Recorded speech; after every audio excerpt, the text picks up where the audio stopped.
আসসালামু আলাইকুম ওয়া রাহমাতুল্লাহি ওয়া বারাকাতুহু। আপনারা হয়তোবা জানেন না যে কোরআনের সূরা হুদের ৭ নম্বর আয়াতে এমন এক বিজ্ঞানময় কথা বলা হয়েছে যার ব্যাখ্যা বর্তমান বিজ্ঞান কিছুটা হলেও জানতে পেরেছেন। আমরা সেই সূরা হুদের ৭ নম্বর আয়াত নিয়ে আলোচনা করব, যেখানে বলা হয়েছে যখন কোনো কিছুই ছিল না তখন আল্লাহর আরশ ছিল পানির ওপরে। তাই এখন প্রশ্ন হলো, তাহলে পানি ছিল কিসের ওপরে? কারণ কিছুই তো ছিল না, তাই না? কিছুই যদি না থাকে তাহলে পানি থাকবে কিসের ওপরে? আর আল্লাহর আরশ পানির ওপরে ছিল কিভাবে? এই অজানা বিষয়টি কোরআন, বিজ্ঞান ও বাইবেল থেকে জানতে চাইলে ভিডিওটি না কেটে দেখতে থাকুন।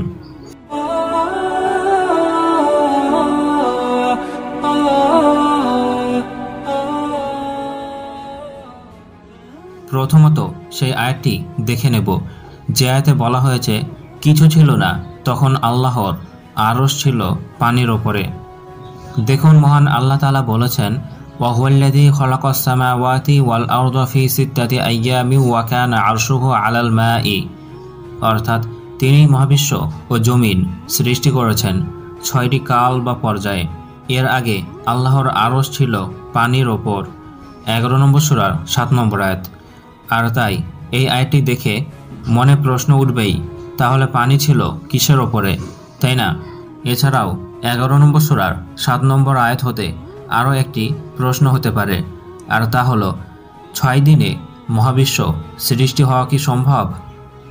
প্রথমে এই প্রশ্নের উত্তর দিই, আর তা হলো ৬ দিনে মহাবিশ্ব সৃষ্টি হওয়া কি সম্ভব? এই সম্পর্কে মহান আল্লাহ তাআলা কি বলেছেন দেখুন। তিনি বলেছেন, ওয়া হুয়াল্লাযী খালাকাস সামাওয়াতি ওয়াল আরদা ফি সিত্তাতি আইয়াম।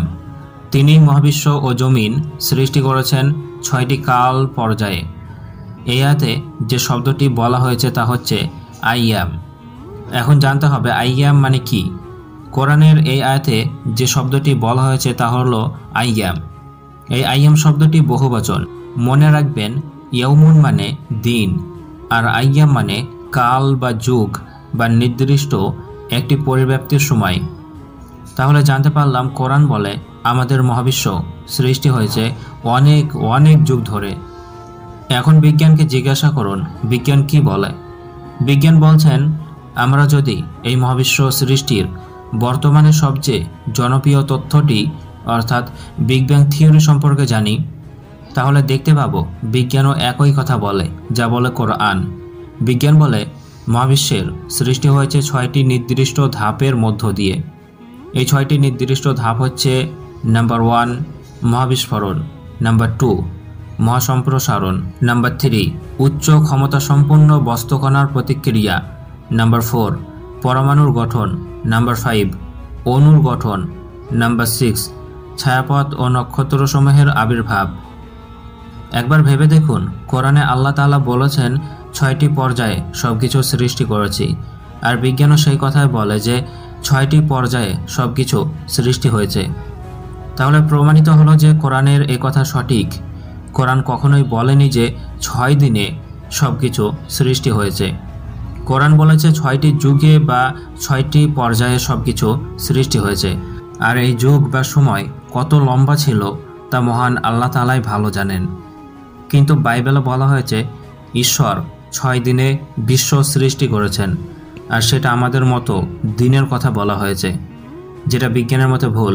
চাইলে দেখতে পারেন বুক অব জেনেসিস চ্যাপ্টার 1 ভার্সেস 1 থেকে 29 পর্যন্ত। এবার আমরা দ্বিতীয় প্রশ্নটি দেখে নেব, আর তা হলো যখন কোনো কিছুই ছিল না তখন আল্লাহর আরশ পানির ওপর ছিল কিভাবে? তার উত্তর হচ্ছে, ভালোভাবে বোঝার চেষ্টা করবেন। মহাবিশ্ব সৃষ্টির জন্য নির্দিষ্ট পরিমাণ বলবাহী মৌল কণিকাগুলো অর্থাৎ গুলন, ফোটন ইত্যাদি সম্মিলিতভাবে ঘনীভূত এবং তরলিত শক্তিরূপে বিরাজ করছিল। বিজ্ঞানের বর্ণনায় আমরা দেখেছি যে বলবাহী মৌল কণিকাগুলো অপবর্জন নীতি মানে না, আর যে কণিকাগুলো অপবর্জন নীতি মানে না তারা সবাই চুপসে মোটামুটি একরকম ঘন একটি স্যুপ তৈরি করে।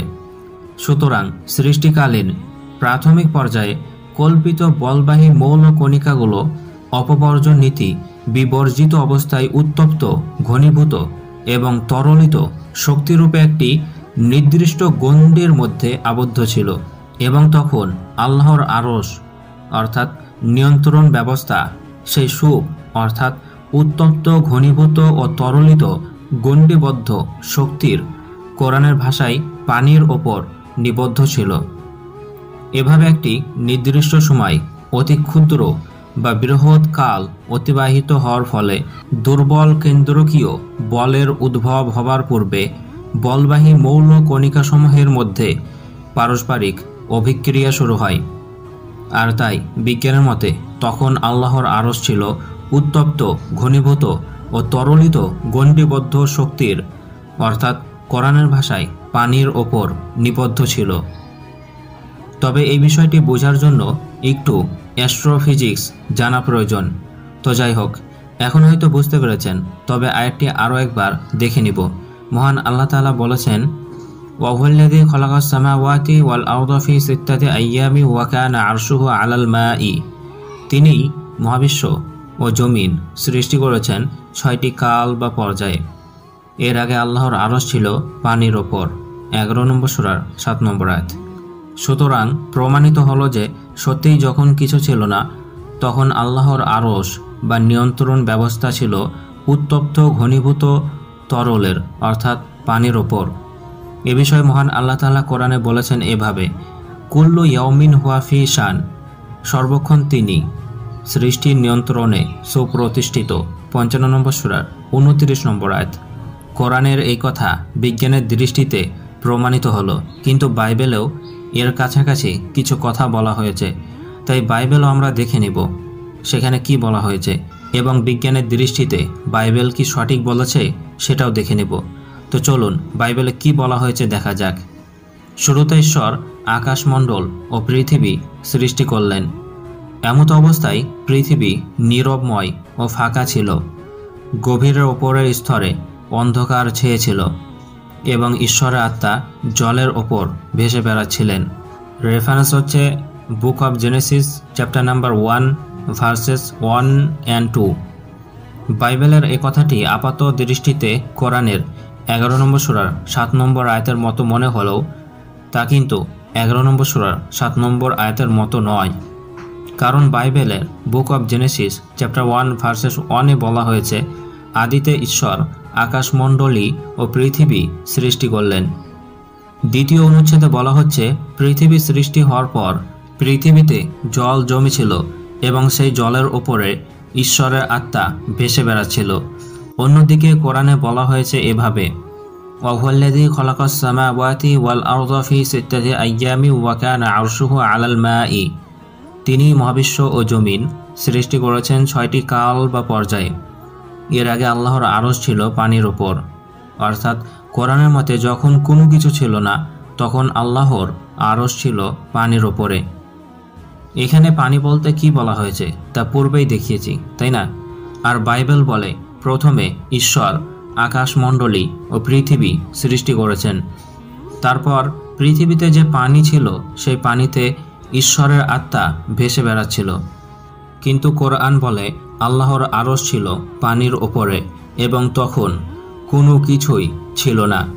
তাই একথা সহজেই বলা যায় যে বাইবেল ও কোরআনের বর্ণনা আপাত দৃষ্টিতে একই মনে হলেও মোটেও একই নয়, তাই না? আর বাইবেলে যে বলা হয়েছে আকাশ পৃথিবী সৃষ্টির পরে ঈশ্বরের আত্মা পানিতে ভেসে বেড়াচ্ছিল, তার মানে কি ঈশ্বরের আত্মা আছে মানুষের মতো? কিন্তু কোরআন বলে লাইসা কামিসলিহি শাই, আল্লাহ কারো মতো নন। তাই যিনি স্রষ্টা হবেন তিনার মানুষের মতো আত্মা থাকা এটা তো যৌক্তিক বলে মনে হচ্ছে না।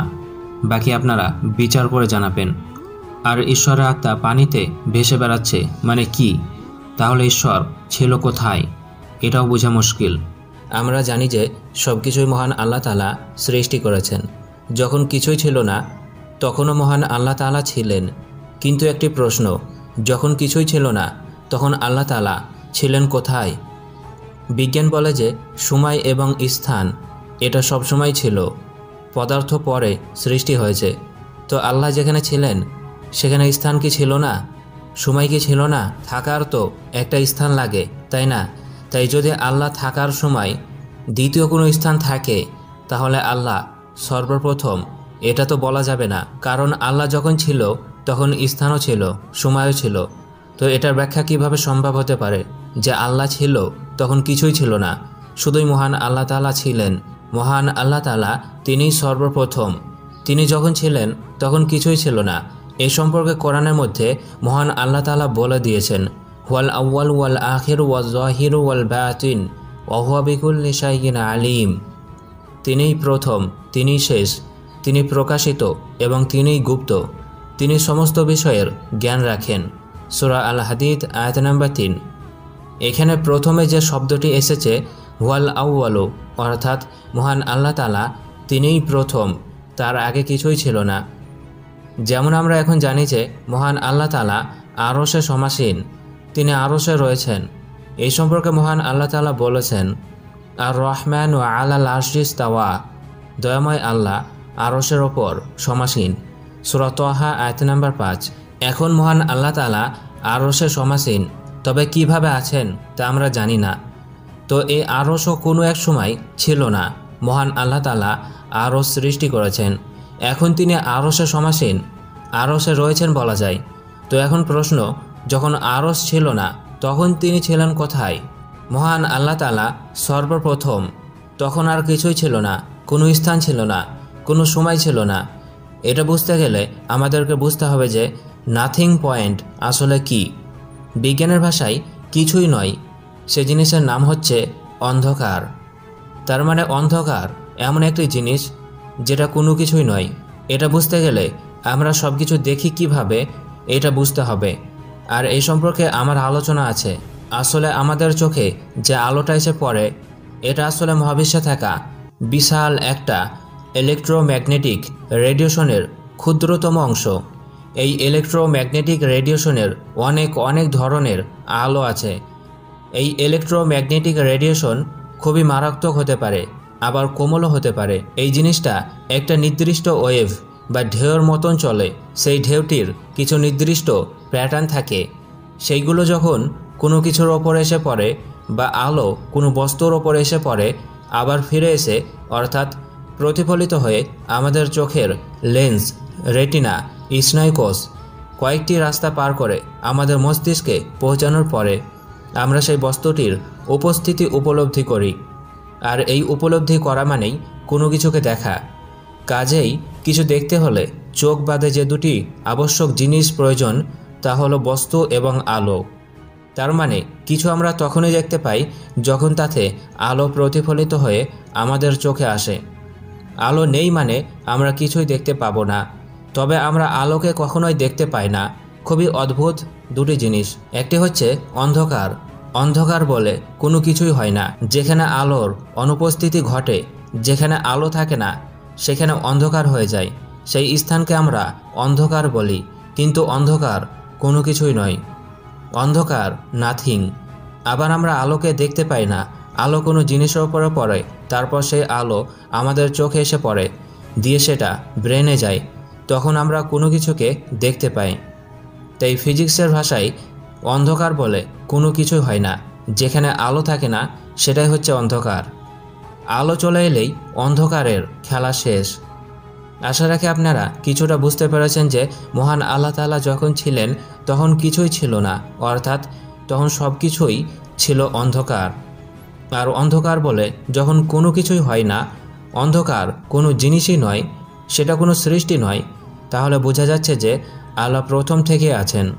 যখন কিছুই ছিল না, ছিল শুধু অন্ধকার। আর অন্ধকার তো কোনো কিছুই না। তাই যখন অন্ধকার কিছুই না, তাই তাকে বাদ দেন। আর অন্ধকার বাদ দিলে শুধু থাকবে একমাত্র মহান আল্লাহ তাআলা। এবার এই সম্পর্কে কোরআন কি বলেছে দেখুন। মহান আল্লাহ তাআলা বলেছেন, আলহামদুলিল্লাহিল্লাযী খালাকাস সামাওয়াতি ওয়াল আরদা ওয়া জাআলা যুলুমাতি ওয়ান নূর সুম্মাল্লাযীনা কাফারু বিরাব্বিহিম ইয়াদিলুন। সমস্ত প্রশংসা মহান আল্লাহ তাআলার, যিনি আসমান ও জমিন সৃষ্টি করেছেন এবং অন্ধকারের জন্য বানিয়েছেন আলোকে। তারপরও অবিশ্বাসীরা তাদের প্রভুর সাথে সমকক্ষ দাঁড় করায়। সূরা আল আনআম আয়াত নম্বর 1। এখানে বর্ণিত হয়েছে ওয়াজআলা যুলুমাতি ওয়ান নূর। কোরআনের বিভিন্ন অনুবাদে পাবেন তিনি অন্ধকার ও আলো সৃষ্টি করেছেন, কিন্তু এর অর্থ হবে তিনি অন্ধকারকে দূর করার জন্য নির্দিষ্ট কিছু আলো সৃষ্টি করেছেন। অর্থাৎ ওয়াজআলা যুলুমাতি এখানে মুযাফ মুযাফ ইলাইহি আছে এবং নূর এখানে মারিফা অর্থাৎ নির্দিষ্ট আলো মানে আলো অনেক রকম আছে, তবে অন্ধকারকে দূর করার জন্য কিছু আলো কাজ করে। অনেক আলো থাকা সত্ত্বেও আমরা তা দেখতে পাই না। এছাড়া অন্ধকার যে কোনো কিছু হয় না, যা কিছু হয় সেটা আলো। এটা বলতে গিয়ে কয়েকটি কথা বলেছেন মহান আল্লাহ তাআলা। কুল হাল ইয়াস্তাবিল আমা ওয়াল বাসীর আম হাল তাস্তাবি যুলুমাত ওয়ান নূর। বলুন, অন্ধ ও চক্ষুমান কি সমান হতে পারে, নাকি অন্ধকার ও আলো সমান হতে পারে? সূরা রদ আয়াত নম্বর 16। অর্থাৎ এই আয়াতে বলা হয়েছে যেমন একজন অন্ধ সে চক্ষুমানের সমান হতে পারে না, তার মানে যারা অন্ধ তাদের দৃষ্টিশক্তি নেই। এই নেই কথাটা বুঝে আসছে। অপরদিকে যারা চক্ষুমান তারা অন্ধদের সমান নয়, কারণ চক্ষুমানদের দৃষ্টিশক্তি আছে, অন্ধদের তা নেই। এখানে আছে ও নেই বুঝে আসছে। তারপর বলা হয়েছে আমাহাল তাস্তাবি যুলুমাত ওয়ান নূর, অন্ধকার ও আলো কি সমান হতে পারে? অর্থাৎ সমান হতে পারে না। আলো মানে তা আছে, অন্ধকার মানে তা নেই, তাই অন্ধকার বলে কিছুই হয় না। এই রকমই কথা বলা হয়েছে অন্য আয়াতে, ওয়ামা ইয়াস্তাবিল আমা ওয়াল বাসীর, সমান নয় অন্ধ ও চক্ষুমান। সূরা ফাতির আয়াত নম্বর 19। ওয়ালা যুলুমাত ওয়ালা নূর, আর অন্ধকার ও আলো সমান নয়। ওয়ালা যিল্লু ওয়ালাল হারুর, আর ছায়া ও রোদ সমান নয়। সূরা ফাতির আয়াত নম্বর 21। অর্থাৎ যেখানে ছায়া থাকবে সেখানে রোদ থাকবে না, যেখানে রোদ থাকবে সেখানে ছায়া থাকবে না। একটা থাকা আর একটা না থাকা বোঝা যাচ্ছে। তারপরে বলা হয়েছে ওয়ামা ইয়াস্তাবিল আহিয়া ওয়ালাল আমওয়াত, এবং সমান নয় জীবিত ও মৃত। সূরা ফাতির আয়াত নম্বর 22। অর্থাৎ যে মারা যায় সে তো জীবিতর মতো নয়। দুটি জিনিস পরস্পর বিপরীত, তাই এসব থেকে বোঝা আসে আলো আছে, অন্ধকার বলে কিছুই নেই। এছাড়াও মহান আল্লাহ তাআলা বলেছেন কুল আরাইতুম ইন জাআলাল্লাহু আলাইকুমুল লাইলা সারমাদান ইলা ইয়াউমিল কিয়ামাতি মান ইলাহুন গায়রুল্লাহি আতিকুম বিদিয়া আফালা তাসমাউন। বলো, আমাকে বলো, আল্লাহ যদি রাতকে তোমাদের জন্য কিয়ামতের দিন পর্যন্ত স্থায়ী করে দিতেন, তাহলে আল্লাহ ছাড়া কোনো উপাস্য আছে যে তোমাদেরকে আলো এনে দিতে পারে, তবুও কি তোমরা শুনবে না? সূরা আল কাসাস আয়াত নাম্বার 71। অর্থাৎ তিনি যদি মহাবিশ্বে আলো না ঘটাতেন তাহলে কখনোই মহাবিশ্ব সৃষ্টি হতো না। তাই তো নাস্তিকরা বলে মহাবিশ্ব এমনি এমনি সৃষ্টি হয়েছে, কিন্তু অন্ধকার থেকে কোনো কিছু সৃষ্টি হতে পারে না। তার প্রমাণ এই আয়াত। এরপরে আল্লাহ কিভাবে অন্ধকারকে দূর করে আলো করেছেন সেই সম্পর্কে বলেছেন, আল্লাহু নূরুস সামাওয়াতি ওয়াল আরদ, আল্লাহ হলেন আসমান ও জমিনের নূর বা আলো। মাসালু নূরিহি কামিশকাতিন ফিহা মিসবাহ, তার নূরের উপমা এরকম যেমন একটি দীপাধার যাতে একটি প্রদীপ আছে। আল মিসবাহু ফি সুজাজা, প্রদীপটি একটি কাচের পাত্রের মধ্যে। আর সুজাজাতু কাআন্নাহা কাওকাবুন দুররিয়্যুন ইউকাদু মিন শাজারাতিন মুবারাকাতিন যাইতুনাতিন লা শারকিয়্যাতিন ওয়ালা গারবিয়্যাহ, কাজটি যেন একটি উজ্জ্বল তারকা। প্রদীপটি একটি বরকতময় জাইতুন গাছের তেল দ্বারা জ্বালানো হয়, যা পূর্বেও নয় পশ্চিমেও নয়। একাদু যাইতুহা ইউযিউ ওয়ালাম লাম তামসাসহু নার, প্রদীপটিতে আগুনের স্পর্শ ছাড়াই ওই গাছের তেল উজ্জ্বল আলো ছড়িয়ে দেয়। নূরুন আলা নূর, নূরের ওপর নূর। ইয়াহদিল্লাহু লিনূরিহি মাইয়াশা, আল্লাহ যাকে চান নূরের পথ দেখান। ওয়াযরিবুল্লাহুল আমসালা লিন-নাস আল্লাহু বিকুল্লি শাইইন আলিম, তিনি মানুষের জন্য নানা রকম উপমা পেশ করে থাকেন। আল্লাহ সব কিছুই ভালোভাবে জানেন। সূরা আন-নূর আয়াত নাম্বার 35। এই আয়াতেরও অনেক সুন্দর বৈজ্ঞানিক ব্যাখ্যা আছে। অনেকে বলে যে এই আয়াতে আল্লাহর রহস্য লুকিয়ে আছে। আল্লাহ কি তার গোপন তথ্য লুকিয়ে আছে, তবে যদি চান এই আয়াতে ব্যাখ্যা করে আলোচনা করতে পারি। এরপরে মহান আল্লাহ তাআলা আলো সৃষ্টি করে অন্ধকারকে দূর করে কিভাবে তা করেছেন সেই সম্পর্কে বলেছেন, বাদিউস সামাওয়াতি ওয়াল আরদ ওয়া ইযা ক্বাযা আমরান ফাইন্নামা ইয়াকুলু লাহু কুন ফায়াকুন। তিনি শূন্য থেকে আসমানসমূহ ও জমিন সৃষ্টি করেছেন। আর যখন তিনি কোনো নতুন সৃষ্টি করার সিদ্ধান্ত নেন তখন কেবল বলেন হও, ফলে তা হয়ে যায়। সূরা আল বাকারা আয়াত নাম্বার 117। এখন সবশেষে প্রশ্ন, আল্লাহ এখন কি করছেন? তার উত্তর, কুল্লা ইয়ৌমিন হুয়া ফি শান। সর্বক্ষণ তিনি সৃষ্টির নিয়ন্ত্রণে সুপ্রতিষ্ঠিত। 55 নম্বর সূরা 29 নম্বর আয়াত। সবসময় তিনি সৃষ্টির নিয়ন্ত্রণ করে যাচ্ছেন। এই আলোচনাটি সম্পূর্ণ আমার নিজের গবেষণা ভিত্তিক। আমি কোরআন ও বিজ্ঞান থেকে যতটুকু বুঝেছি তাই জানালাম। বাকি এই সম্পর্কে মহান আল্লাহ তাআলা ভালো জানেন।